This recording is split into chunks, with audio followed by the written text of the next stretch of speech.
Qu'est-ce que l'esprit commando? C'est ce que nous allons essayer de découvrir tout au long de ce MacTer vidéo consacré donc à l'esprit commando. Pour ça, nous sommes allés voir les anciens, les héritiers des commandos qui ont sauté sur la France en 1944 et qui sont parmi les initiateurs du Centre national d'entraînement commando.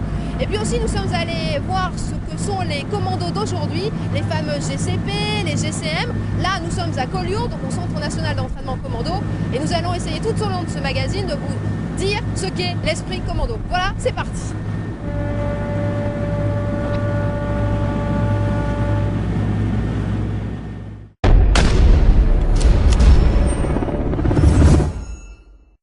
Dépassement de soi, volonté de remplir la mission coûte que coûte, humilité, c'est ce que nous lèguent les commandos d'hier et d'aujourd'hui. C'est avant tout l'adaptabilité, la capacité à s'adapter à toute situation. Des garçons qui avaient une mission à remplir et qui acceptaient tout ce que comportait la mission. Un fort esprit de corps, une très grosse cohésion, la confiance.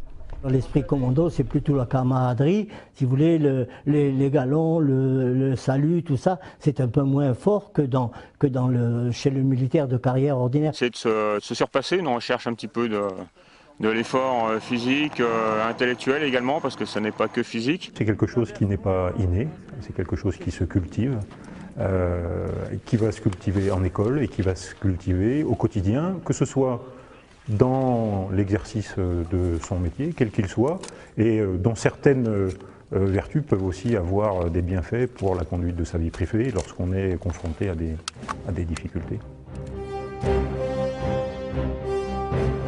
L'une des grandes figures des bataillons de choc, le colonel Jean Sassy, sert aujourd'hui encore de modèle pour le combat de type contre-insurrectionnel. Formé par les forces spéciales britanniques, il a combattu pour la libération et en Indochine. Il a participé aussi à la formation de jeunes appelés.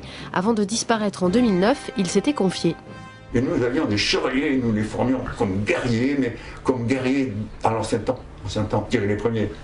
Mais ils n'avaient pas le droit de louper la mission. On avait des méthodes de commandement tirées de notre formation en Angleterre. Et qui faisaient que... Mais on ne faisait pas comme les Anglais, c'est-à-dire qu'on ne formait pas des Rambo, de type uniquement pour la bagarre. On formait des jeunes Français avec un esprit national. Et l'esprit national comportait des sacrifices à venir. Le caporal Gabriel Redon, lui, a débarqué sur l'île d'Elbe avec les commandos du premier choc. J'étais prisonnier là, donc si vous voulez, chaque fois que je me réveille, parfois dans la nuit, je pense à ça. Une jambe fichue et si vous voulez, la façon d'être prisonnier. Ça reste le plus fort instant de ma vie. Il y en a eu d'autres, mais celui-ci reste le plus fort. C'est lui qui a écrit la fameuse valse du bataillon de choc. Les chasseurs du bataillon de choc sont des petits gars un peu loufoques. Quand on est parachutiste, on devient enfoutiste. Régulièrement, il vient à Collioure rendre visite au Centre national d'entraînement commando. Maintenant, comme vous le savez, je suis âgé et c'est une façon de me rajeunir, de retrouver ma famille, de jeunes gens qui sont plus ou moins ma famille maintenant. Daniel Vaz qui est là, c'est un peu mon fils. Donc je viens ici pour retrouver ma jeunesse, pour retrouver l'esprit commando dont vous parlez, qui n'existe pas en ville. Quand je vais à Perpignan en ville, l'esprit commando, ça n'existe pas. Je ne le retrouve qu'ici. Et je m'en imprègne. La ténacité, l'inventivité, les capacités physiques des commandos sont indéniables. Elles leur permettent de remplir des missions derrière les lignes ennemies, sans chemin de repli, avec des moyens spécifiques ou non, en petits groupes. Cette recette, elle est ancienne parce qu'elle fait appel à des qualités qui sont inhérentes à tout combattant. La rusticité, le dépassement de soi, la volonté d'affronter l'imprévu, y compris au péril de sa vie. Elle est relativement récente au sens où son besoin est apparu principalement pendant la Deuxième Guerre mondiale, dans toutes les armées, quasiment simultanément, du fait de la nécessité d'avoir à conduire des actions sur les arrières ennemis et non pas dans le cadre d'un combat classique, frontal, armée contre armée.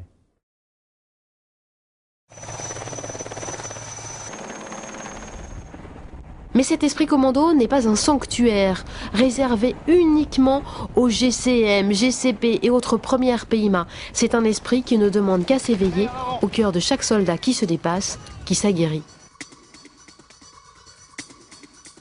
Je pense que l'aguerrissement, c'est destiné à tout le monde.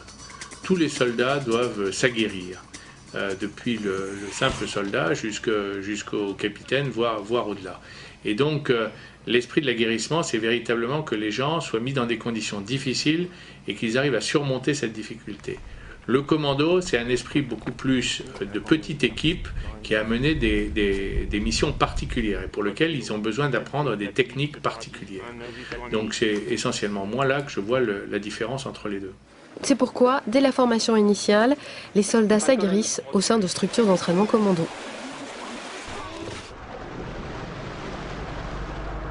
Parmi les héritiers des commandos de la Seconde Guerre mondiale, on trouve les GCP, groupement des commandos parachutistes, qui appartiennent aujourd'hui à la 11e brigade parachutiste. Nous les avons suivis lors d'entraînements, là où ils apprennent aussi des techniques particulières comme l'aérocordage. Et puis nous sommes allés avec eux à Djibouti pour suivre un exercice mission.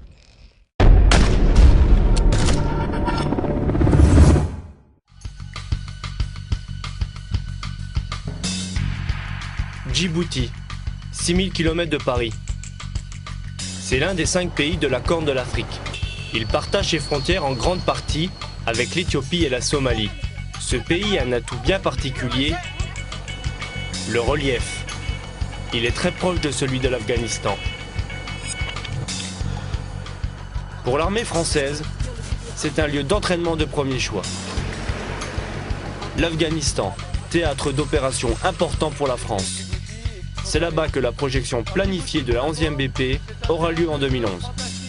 À la 11e BP, la brigade parachutiste, on trouve 13 groupes bien particuliers, les GCP. Ce sont les groupes de commandos parachutistes. Nous avons pu suivre ceux qui sont en alerte guépard. Au total, 4.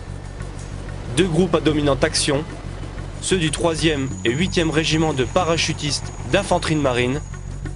2 groupes avec une spécificité particulière, le renseignement pour le 1er régiment de hussards parachutistes et le déminage pour le 17e régiment de génie parachutiste. Parmi tous ces commandos, nous avons suivi entre autres le lieutenant Toli, chef d'équipe au 17e RGP. Il est au groupe depuis mars 2009. Nos caméras ont suivi l'adjudant Toer, dit Toto, GCP depuis 2002 au 1er HP. Il est sous-officier adjoint au groupe. Le sergent Ferraro, Fefe, 25 ans, appartient au groupe du 8 depuis 2007. C'est l'appui minimi de l'équipe. S'engageant en 2000 au 17, le caporal-chef Sanchez, Sancho, rejoint le groupe en 2006. Fonction, transmetteur. Aujourd'hui c'est dimanche, et à Djibouti, on travaille. Les commandos se préparent. Au programme de la journée, vérification des matériels, préparation des sacs et briefing des missions. Le lieutenant Toli, entouré de son groupe, explique la mission qu'il a reçue. 61 face à la grotte qui est au nord. Sancho intervient à son tour. De la phase de l'exercice, on va sortir de l'hélico et là, moi je dois faire un compte rendu pour dire comme quoi on est bien arrivé. Donc ça, une fois qu'on aura fait le 360, moi je dois prendre le téléphone. Nous leur avons posé la question, qu'est-ce que l'esprit commando? L'esprit commando, pour moi, c'est un travail en petite unité, mais avec des gens qui sont peut-être beaucoup plus proches au sein du groupe, entre nous, que ce qu'on vit en compagnie. On est une dizaine, donc on ne crée pas les mêmes liens à 10 qu'on crée les liens d'une section de 20 ou 30 de type infanterie. C'est surtout cet esprit de petits groupes avec des spécialisations qui sont vraiment poussées beaucoup plus loin qu'en compagnie. Le lendemain, nous sommes sur la route nationale 1. Direction le CECAP. Le CECAP, c'est le centre d'entraînement au combat d'Arta-Plage. C'est ici que les commandos vont installer leur camp de base pour quelques jours. De là partiront un à un les groupes sur les différentes missions qui leur ont été attribuées. T'as un couteau? T'as un couteau, David? Comme pour les autres groupes, le 17 prend possession de sa zone vie. On essaye de s'installer dans la zone qui nous est impartie. il faut qu'on installe le couchage, la zone lit, la zone prépa mission. Comme on restera, on essaye d'aménager au mieux pour avoir le plus de facilité à travailler. Ouais, nickel. Ça nous a permis un peu de voir notre futur terrain de jeu, qui ressemble étrangement à l'Afghanistan. Un théâtre dans lequel une projection éventuelle. Donc ça va être sympa. Je pense qu'il y a de quoi s'amuser. Le groupe du 3e RPIMA, qui était en alerte QRF, vient de recevoir l'ordre d'intervenir au profit du 2e REP. Donc la compagnie du REP a été accrochée et elle va réduire une résistance isolée. Donc l'équipe a reçu pour mission de couvrir son intervention, en mesure de détruire tout ennemi qui tenterait de s'exfiltrer. Un bref rappel des événements est donné, tout le monde embarque, l'hélico décolle. Les visages sont concentrés. Dans 5 minutes, les équipiers descendront de l'hélico par corde lisse.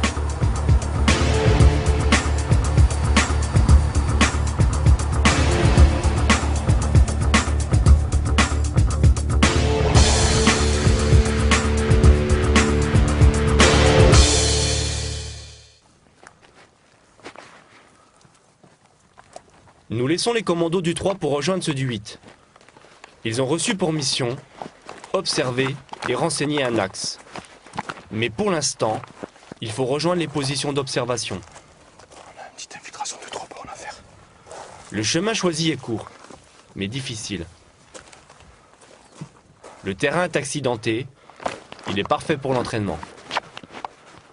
Tous les soldats interrogés vous le diront, il ressemble à l'Afghanistan. L'intérêt pour le groupement d'être à Djibouti, c'est par rapport au territoire, c'est quand même un pays qui ressemble vachement, qui se rapproche de l'Afghanistan, concernant les mouvements de terrain, le climat. Pourquoi Djibouti? Parce que Djibouti, d'abord, est une région du monde où nous avons déployé en permanence des moyens interarmes et interarmés très nombreux et variés. Ensuite, c'est un terrain difficile, avec un climat difficile, et qui ressemble, bien entendu, à l'engagement aujourd'hui de notre pays en Afghanistan.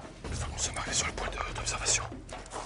Nous sommes sûrs de renseigner toute la nuit, voir s'il n'y aurait pas de dépose JED sur l'axe qu'on doit renseigner, afin de faciliter la poursuite de la mission de la compagnie du 2e REP.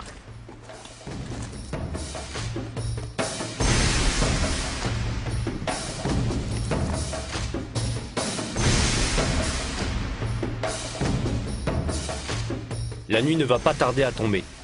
Mais pour les GCP, pas question de dormir.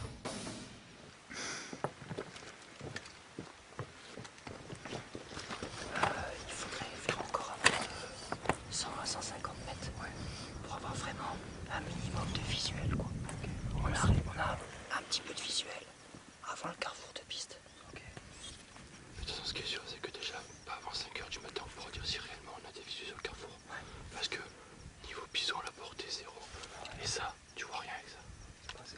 Ouais, tous les cailloux ils sont blancs. Je voyais même pas ça. Oh, d'accord, ok. Donc, tellement il fait chaud la journée, les cailloux.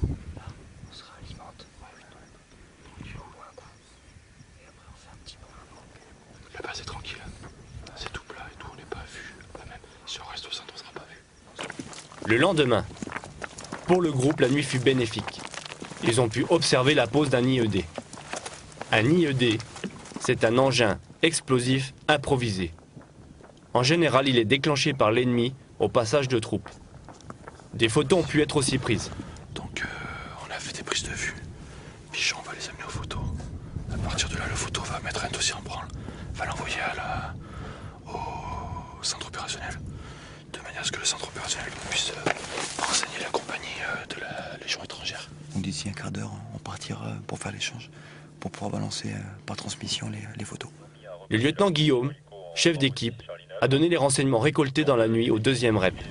On a pris contact ce matin avec 55, avec Gris, la compagnie d'infanterie, afin de leur donner le renseignement qu'on a eu dans la nuit et puis dans le début de la matinée, pour leur permettre de reconnaître le carrefour en bas qui est, sur lequel on avait décelé de la présence ennemie. Nous laissons le groupe du 8 continuer sa mission pour rejoindre celui du 17. Ici, à partir de les pierres que vous avez juste en face de nous, d'accord, c'est la ligne des 25. Là, c'est le pas de tir, d'accord. La trousse de secours est ici, sur la zone arrière. Les deux responsables santé sont David et Pat. S'il y a quoi que ce soit un problème, c'est de suite David et Pat qui agiront. Sancho, il a les trans, l'Odessa. D'accord. Si problème santé ou quoi que ce soit, blessé, Sancho fera son travail avec l'appel téléphonique qui va bien. Donc là, avant le départ en mission ce soir, on prépare un petit tir de réglage d'armement. Mon arme de dotation, c'est le FAMAS et mon arme de poing, c'est l'USP. Aimpoint, un désignateur laser pirate.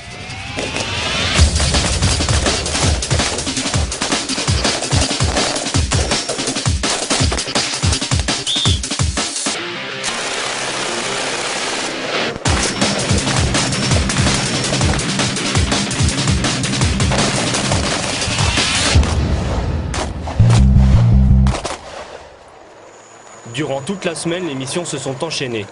À chaque fois, les commandos ont été mis en place par capacité 3e dimension. Plusieurs techniques existent. Une a été utilisée, l'héliportage. En fin de semaine, les commandos utiliseront une autre technique, l'aérolargage.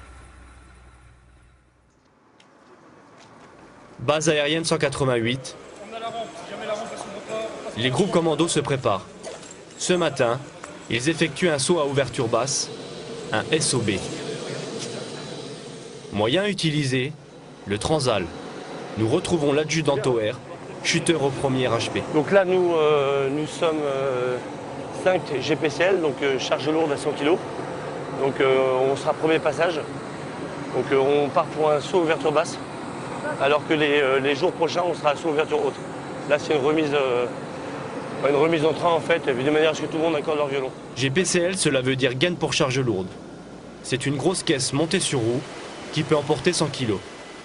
Le chuteur est couché dessus et est jeté depuis la tranche arrière d'un avion. Au sol, le vent souffle à 1 mètre seconde, idéal pour poser les GPCL.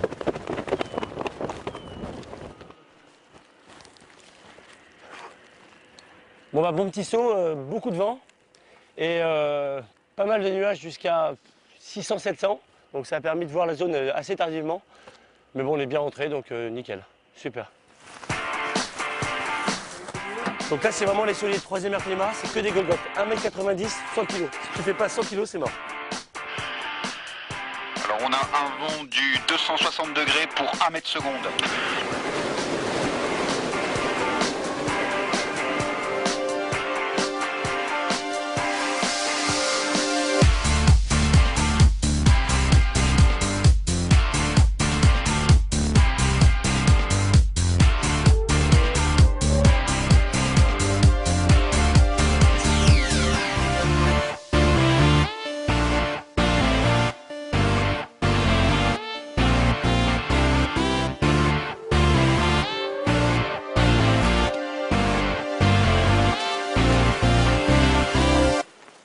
Donc il y a la phase saut qui est un moyen de mise en place, mais il y a la phase mission. Si par exemple on sent qu'avec des vents qui sont non conformes, le but c'est de poser dans une zone en sécurité et tous ensemble.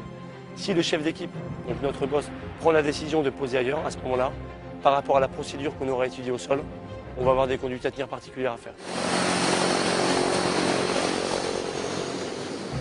Mais pour les GCP, une mise en place opérationnelle se fait toujours de nuit. Son aptitude au combat de nuit est primordiale. Son équipement, en moyen d'observation, de prise de photos et d'aide à la visée, confère au GCP une capacité à renseigner et à combattre de nuit.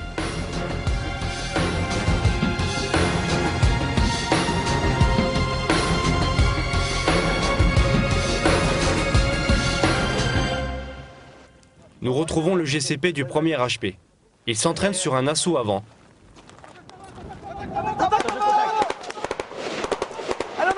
On bascule. Allez, allez. Ok, appuie. En avant. Appuie.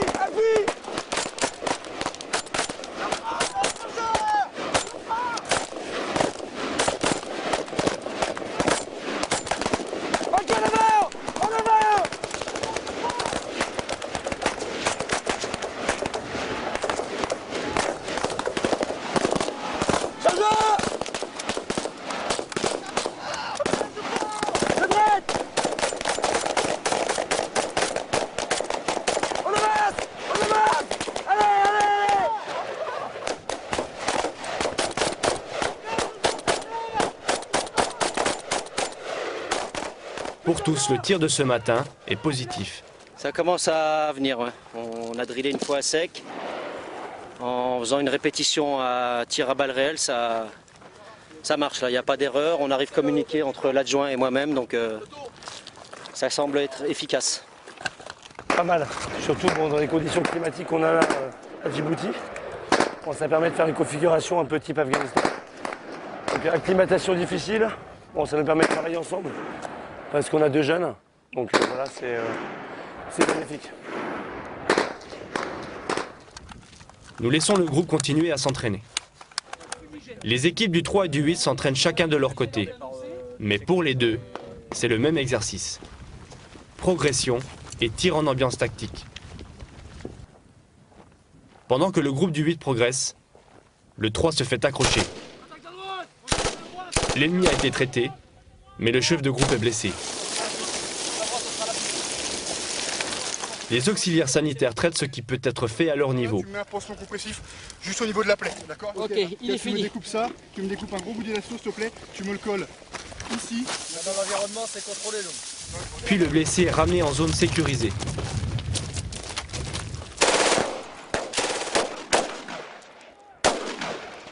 Le 8 aussi est accroché. Et comme le 3, une simulation d'un blessé est jouée. L'auxiliaire sanitaire rejoint le doc qui est déjà sur place. Donc là en fait on est tombé sur une position de taliban. Donc c'était l'ennemi qu'on recherchait, le chef taliban, on l'a neutralisé. En revanche au sein de l'équipe, donc dans la partie reco de l'équipe, il y a un équipier qui a été blessé à la jambe, donc on l'a dégagé, on l'a mis un peu à l'abri. On fait les premiers soins et on le conditionne pour pouvoir l'évacuer correctement dans de bonnes conditions. Venant avec une idée abstraite sur ce qu'est l'esprit commando, au sein des GCP, nous avons durant ces 2 semaines compris la signification des termes tels que humilité, rusticité, rigueur et esprit d'équipe.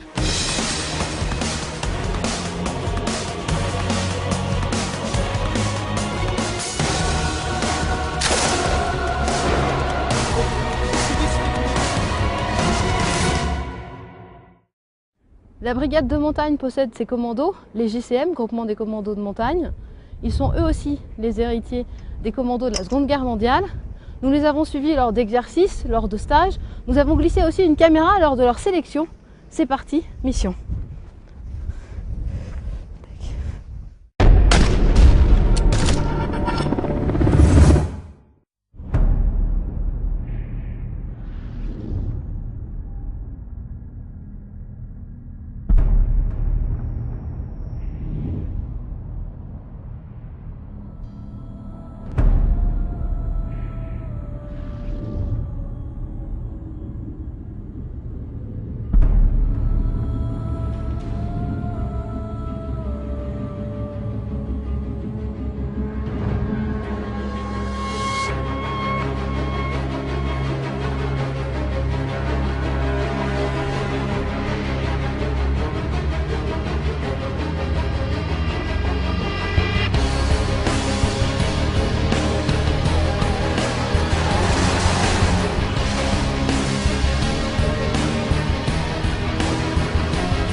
Renseigner au contact ou dans la profondeur.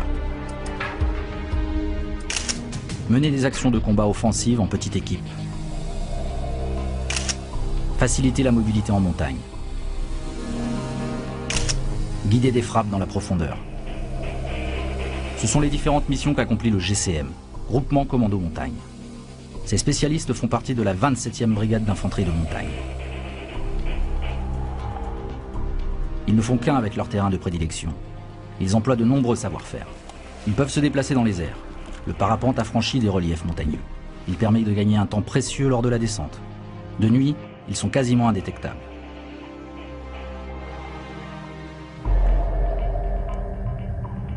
Aguerris au monde aquatique, ils utilisent les lacs, les retenues d'eau, comme milieu d'évolution pour ensuite accomplir leur mission. La préparation opérationnelle tient une place importante. Nous collons à l'actualité en s'entraînant par rapport aux besoins qu'a l'armée française dans la projection en Afghanistan. Donc nous mettons en œuvre des savoir-faire que nous avons acquis, entre autres depuis 2002, puisque le groupement est en place depuis 2002 sur le théâtre. Nous adaptons nos scénarios d'entraînement sur les théâtres qui pourraient s'ouvrir ailleurs en fonction des besoins de l'armée de terre. C'est des exercices qu'on fait de plus en plus car c'est un contexte qui ressemble énormément à celui d'Afghanistan, donc forcément on s'entraîne en conséquence. Pour avoir été en Afghanistan, je peux vous dire que c'est comme ça que ça se produit, et tous ces petits moments de doute, de désordre, justement c'est pendant l'entraînement qu'il faut les caler afin que ça ne se produise pas pendant la réalité. Parce que c'est des moments courts, mais qu'il faut prendre la bonne décision au bon moment, quoi. Les différents scénarios d'entraînement sont calqués sur la réalité. Les retours d'expérience des missions en Afghanistan sont pleinement exploités. On a fait une reconnaissance d'un village, comme d'habitude, avec du renseignement conversationnel avec la population. Et on a fouillé un camping, donc une habitation d'Afghans. Et à la sortie, on a été pris à partie par les sommets. Donc à partir de là, on arrive ici, 2 heures plus tard, 2 heures de contact.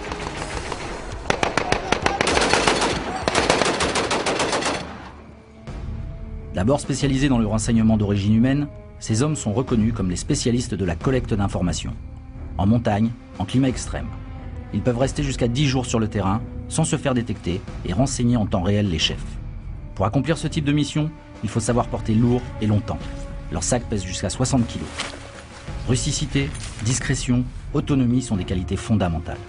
L'esprit commando, oui, c'est effectivement la hargne de vaincre, que ce soit pour atteindre un sommet en montagne, que ce soit au combat en Afghanistan, que ce soit sur certaines missions plus ingrates, on va dire, de renseignement, mais qui sont parfois les plus difficiles, mais toujours en sachant mesurer les risques. En tout cas, l'esprit commando, ça va être un fort esprit de corps, une très grosse cohésion, la confiance les uns dans les autres, travailler, répéter toujours sans cesse, ne jamais se satisfaire de ce que l'on a. Beaucoup de qualités sont demandées. Des qualités physiques, mais aussi et surtout morales. Le commando travaille en petite équipe et doit savoir faire preuve d'adaptation. C'est cette faculté à savoir faire preuve d'énormément d'initiative, quel que soit son rang, d'autonomie. Donc quelqu'un qui est extrêmement débrouillard et qui sait parfaitement réagir à un imprévu. Ces aptitudes sont particulièrement recherchées chez les candidats lors des tests de sélection. C'est pas des choses qui s'inventent, c'est des potentiels qu'on décèle aussi à la base à travers ces tests et qu'on amène à essayer de développer et élargir ensuite au sein de notre unité. Les hommes du GCM évoluent dans un milieu parfois extrême, la montagne. Tout y est plus long et plus difficile. L'aguerrissement à ce terrain est particulier. On a bien sûr tout ce qui est combat, entraînement type commando, donc où les gens dormiront peu, sont dans des conditions extrêmement rustiques, livrés à eux-mêmes pendant de longues périodes. Donc au final, oui, nous l'aguerrissement se fait, je dirais, au quotidien, au travers des différentes manœuvres qu'on fait. Et ça se fait au fur et à mesure de la vie passée au sein du GCM. Situation extrême, mission délicate. Le commando ne serait-il pas un surhomme? Plus on s'avance dans l'effort et plus on a de chances de trouver ses limites, de se connaître. Il n'y a pas de militaire au-dessus des autres. On essaye juste en fait de se confronter à des situations plus particulières et finalement on acquiert de l'expérience. Voilà. Les savoir-faire sont rigoureusement entretenus. Il n'y a pas de place pour l'à peu près. On se remet constamment en question et puis on essaie de se maintenir en qualification, acquérir de nouvelles qualifications. Donc oui, effectivement, il y a un gros travail de remise en question, d'apprentissage et de maintien à niveau. Chaque jour, le moral et le physique sont mis à rude épreuve. Je serais malheureux le jour où j'arrêterai. Je pense qu'on peut toujours apprendre des choses et puis je dirais qu'après, avec l'expérience, la faire partager aux plus jeunes, à ceux qui arrivent chez nous, c'est très important, je pense. Donc oui, j'ai vraiment envie de continuer. Ouais. L'engagement opérationnel est le cœur du métier de soldat. Dans des opérations toujours plus exigeantes, les qualités et savoir-faire du groupement Commando Montagne sont particulièrement appréciés. En 2010, leur effectif augmente de 20%.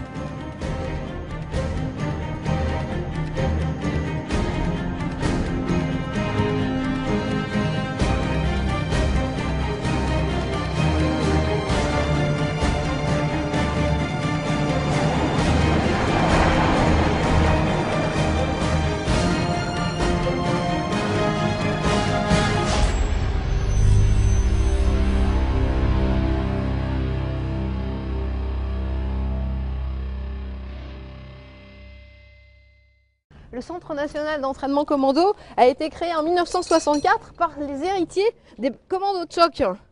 Alors ici, on est au-dessus de Collioure et le but c'était d'apprendre à la fois à maîtriser le milieu aquatique et puis aussi le milieu montagnards. Aujourd'hui, le SNEC reste fidèle à sa devise, on pointe toujours. Gros plan.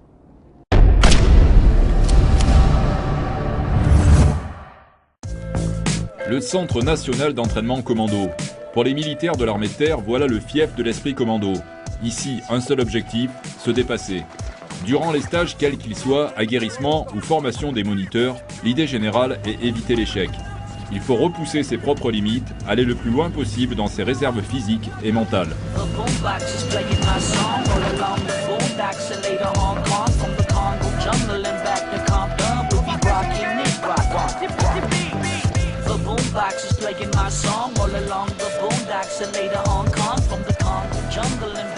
Le but est de pousser les stagiaires dans leur retranchement, de les amener aux frontières de leur self-control.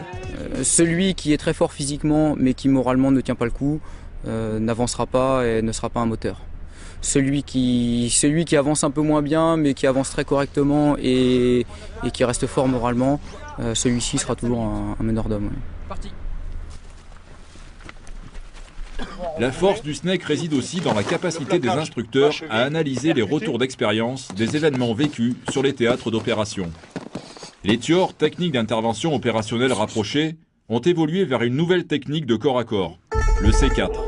Le combat corps à corps adapté au combat de haute intensité. Son but, neutraliser l'ennemi et le tuer si nécessaire.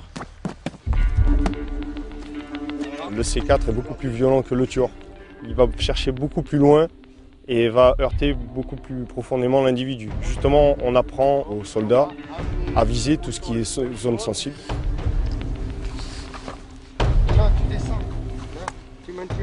On leur met dans la tête que lorsqu'ils tomberont face à un individu, ça sera soit eux qui survivront, soit l'autre individu.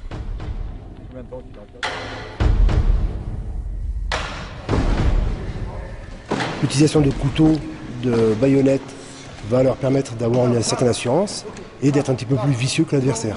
Le TIOR leur a permis d'avoir certaines bases et le C4 c'est une évolution. Donc le plus difficile pour eux c'est de travailler avec des charges telles que les sacs ou les musées de patrouille.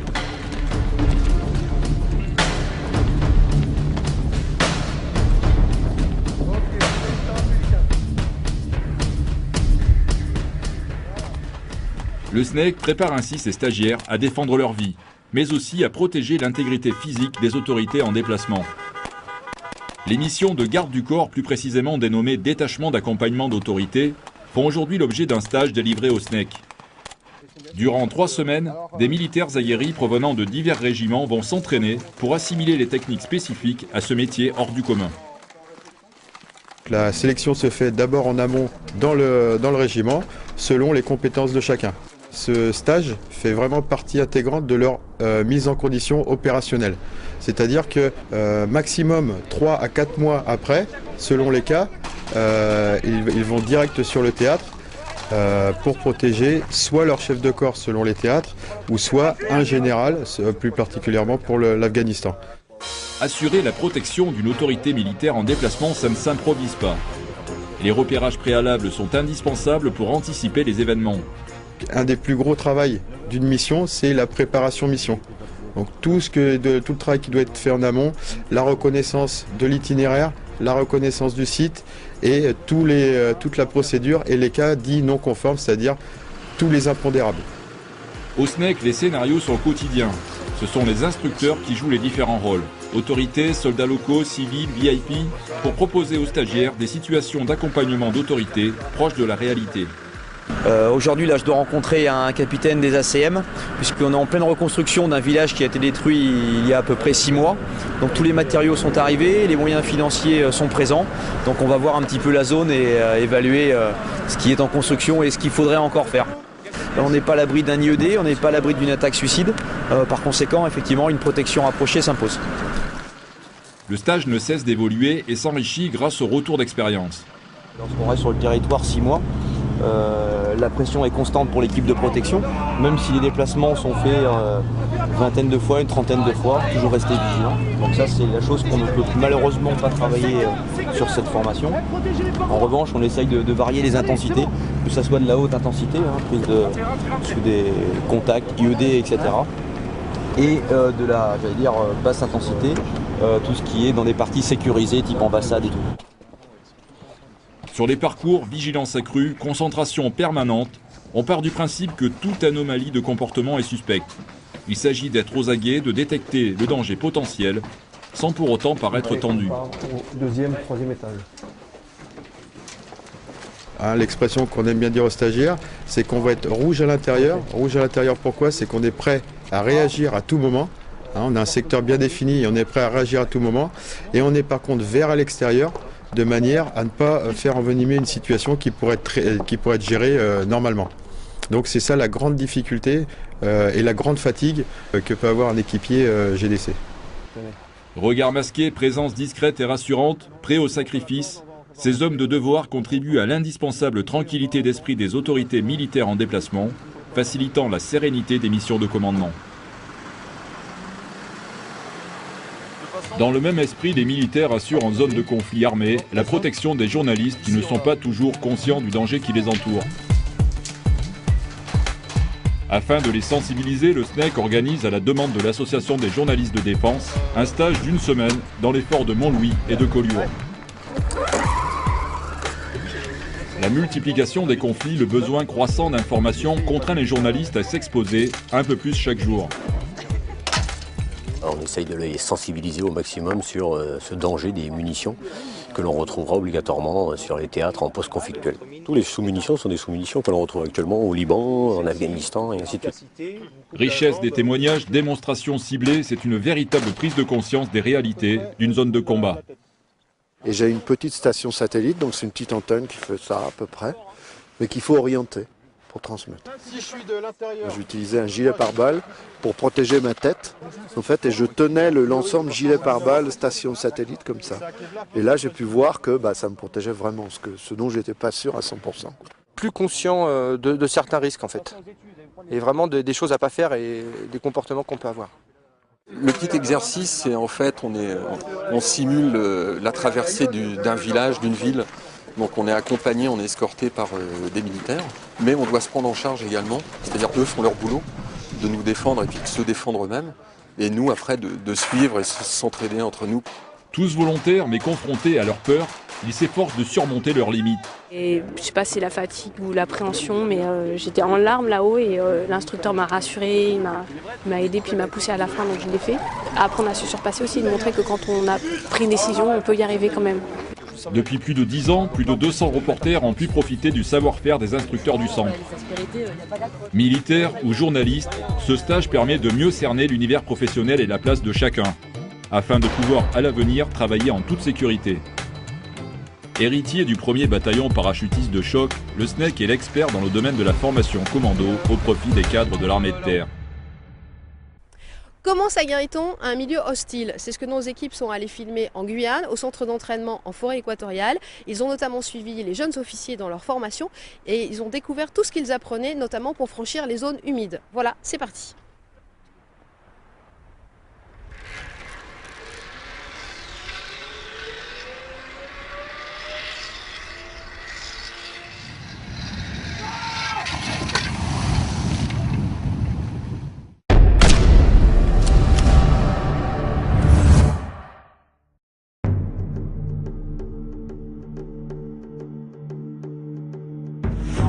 Nous avons suivi les élèves officiers de Saint-Cyr durant leur stage d'aguerrissement en Guyane. Pendant 2 semaines, ils devront vivre avec la jungle, apprendre ses règles et ses dangers, pour un jour être capables à leur tour de mener des hommes dans ce milieu hostile.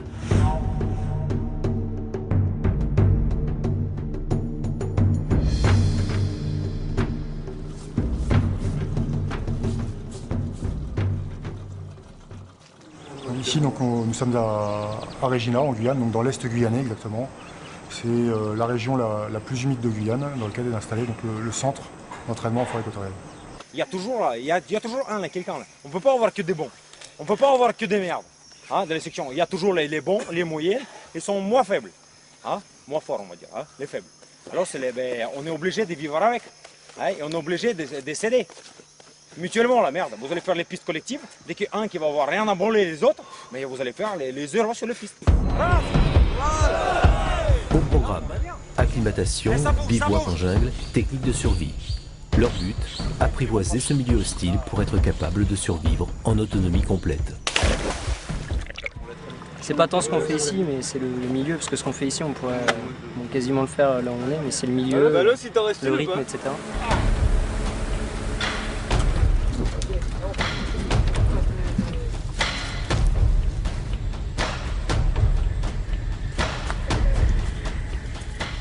Alors, en place, vous avez 5 minutes pour nettoyer tout ça là. Hop, tout ça au sol, bien. Hop, raser au sol, tout ça. Tout autour, tout est dégagé, tout ça là. Et vous installez votre bloc. En plus, un petit peu d'intimité, ça fait pas mal. Non? Très bien.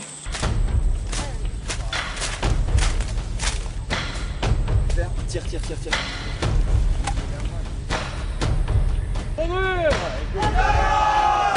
En fait, c'est hostile dans le sens où c'est facile de se perdre, où il fait très chaud, où la faune est hostile. On a trouvé des migales par exemple, pendant la survie on a trouvé une migale qui se baladait pas loin. On a une activité qui est très typée commando, bien entendu, c'est la survie. C'est bon, mettre un visuel, comment on a fait?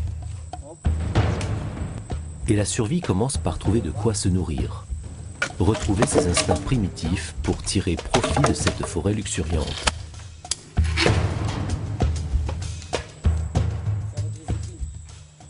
Et ça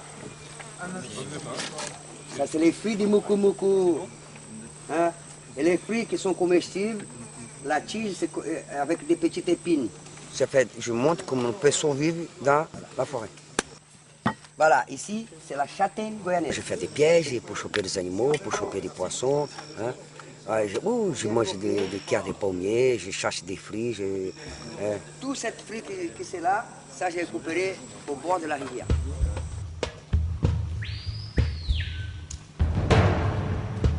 Le franchissement de coupures humides se fait à l'aide d'une technique qui est apprise au Centre national d'entraînement commando, une technique de tension de corde, etc. Le maximum de monde en dessous de la corde et on tire. Okay? Il y a une qui donne les cadences et ensuite les autres, ils tendent la corde. Se déplacer en jungle est un véritable défi. La boue ralentit la progression, la végétation dense rend l'orientation difficile, et les cours d'eau omniprésents sont autant de dangers à surmonter.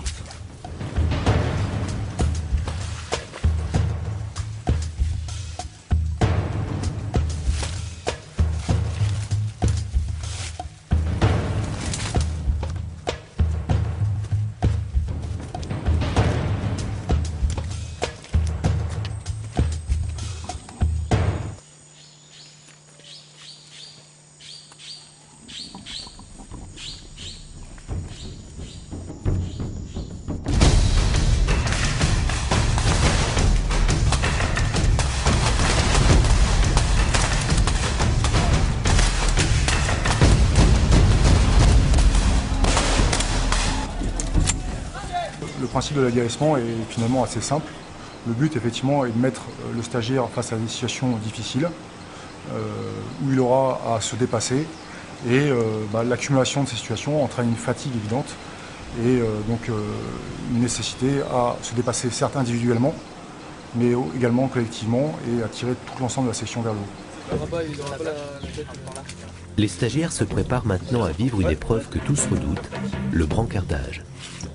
Ils vont passer des heures dans la mangrove, englués dans la boue, à porter leur fardeau, un des leurs.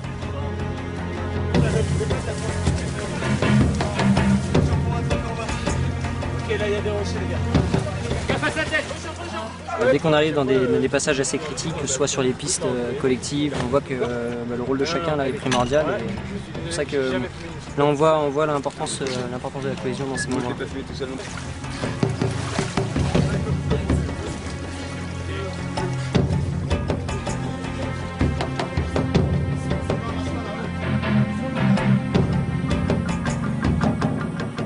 C'est assez tentant de ne pas se relever, de rester là, de dire j'avance plus, mais pourtant on prend son sol pour se relever et repartir, remettre le pied devant.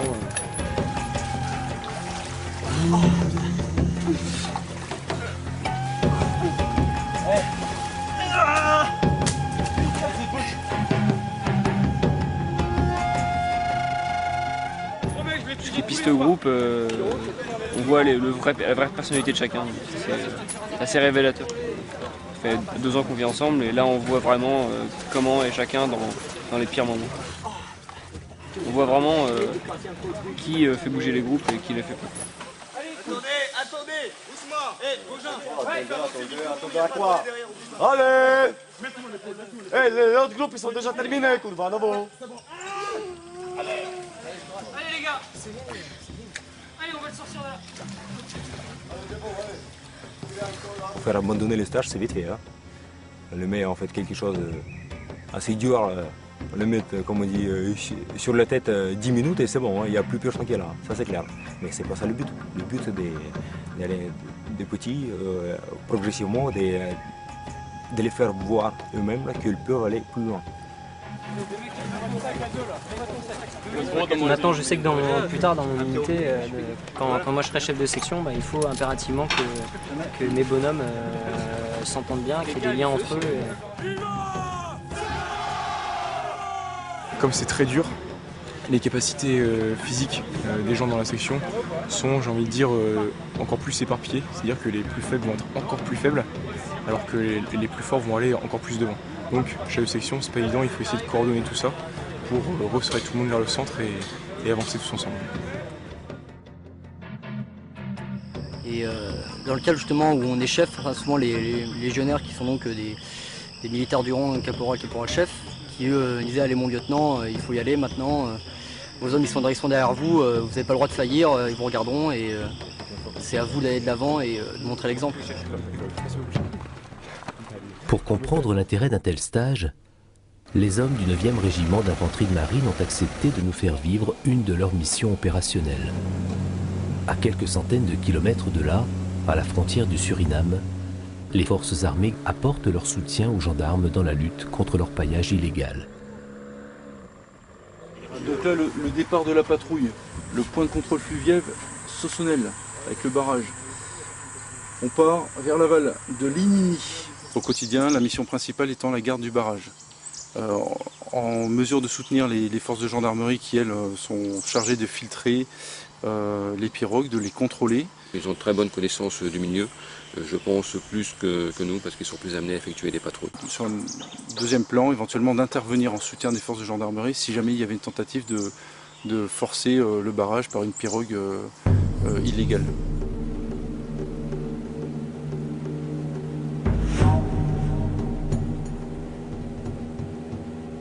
Les ESI, donc les étrangers en situation régulière qui travaillent sur les placeres illégaux, sont gênés fortement par ce barrage, donc bien évidemment contournent le barrage et à nous de rechercher les pistes utilisées, le matériel, éventuellement débusquer des ESI ou du matériel caché.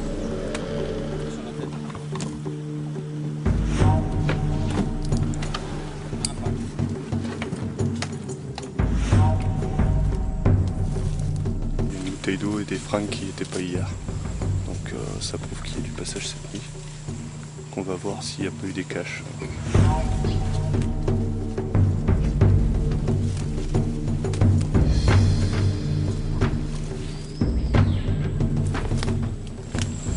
Les ESI, ils aiment bien cacher leurs marchandises dans ce jardin. Parce que tout autour, ça fait des formes vraiment triangulaires. Ils planquent leurs trucs là-dedans, même ils creusent l'arbre. Ils font une porte avec un cadenas et leur cachent dans les arbres.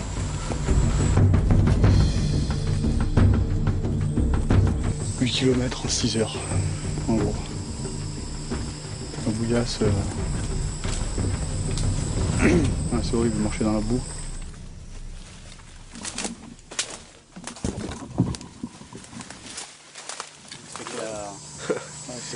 Le pisteur. C'est toi qui l'as trouvé? Oui. C'est toi qui trouve tout? Non, pas tout. Moi aussi, c'est toi qui trouves tout. Ouais, premier quad. Vous en avez pris combien de litres pour l'instant? D'accord. Voilà. Stop. Et puis là, faut le pied.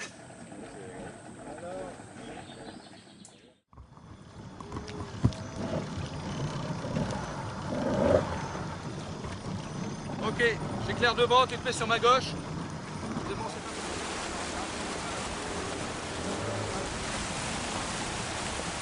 Ça fait une semaine qu'on bosse sur Sossonel.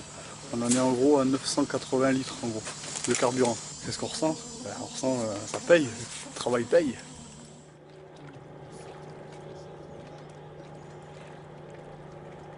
Pour être instructeur au SNEC, il faut une bonne condition physique parce que souvent l'instructeur montre l'exemple. Et puis la plupart d'entre eux ont une expérience opérationnelle parmi les commandos et les forces spéciales. Nous avons rencontré l'adjudant Luc Margaille. Portrait.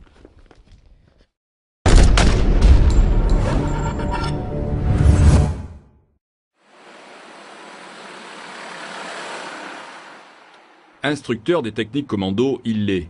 Mais son monde à lui maintenant, c'est plus particulièrement la mer.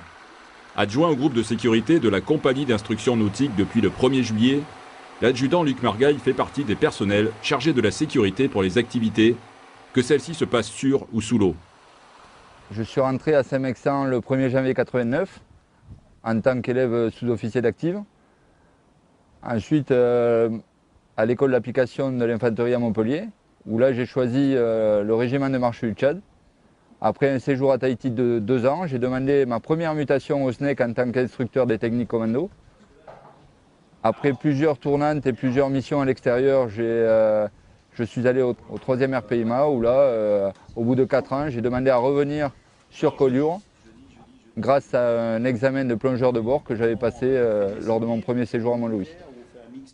Comme l'ensemble des instructeurs, l'adjudant Margaille fait partie de cette force de proposition du SNEC qui permet de faire évoluer les techniques commando dans l'armée de terre. Il y a beaucoup de choses qui se créent au SNEC grâce à l'expérience de chacun. On fait des essais, on confirme, on le met dans toutes les situations et après on arrive à faire quelque chose de vraiment peau fin et fini qu'on arrive à transmettre aux jeunes. Je pense qu'un bon instructeur commando, c'est quelqu'un qui a du vécu, parce qu'on ne peut pas être instructeur commando, on peut avoir le brevet, mais on n'a pas les capacités à transmettre quelque chose si on n'a pas vécu dans le milieu militaire. Donc j'ai des qualifications au niveau nautique, civil et militaire. Donc j'ai un brevet d'état d'éducateur sportif de 1er degré en plongée, qui me permet dans la vie associative du centre, de m'occuper des personnels civils et militaires qui veulent passer des examens fédéraux. On fait passer aussi les permis parce qu'on a des brevets pour valider la conduite au niveau du permis côtier et toute l'instruction du permis hauturier. Pendant toute ma carrière, en fait, je vois ça comme des petits Legos que j'ai empilés les uns aux autres pour arriver à une finalité qui est déjà de rentrer dans mon pays qui est Collioure et en plus transmettre ce que j'aime aux plus jeunes.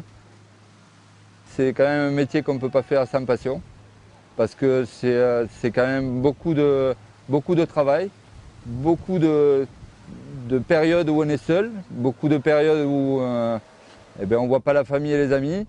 Donc il faut avoir la foi, comme on dit, même si c'est un grand mot. Donc je pense que la passion, c'est obligatoire dès le premier jour. Voilà, c'est sur cette vue de Collioure que nous achevons ce Macter vidéo consacré à l'esprit commando. A bientôt pour un nouveau Macter.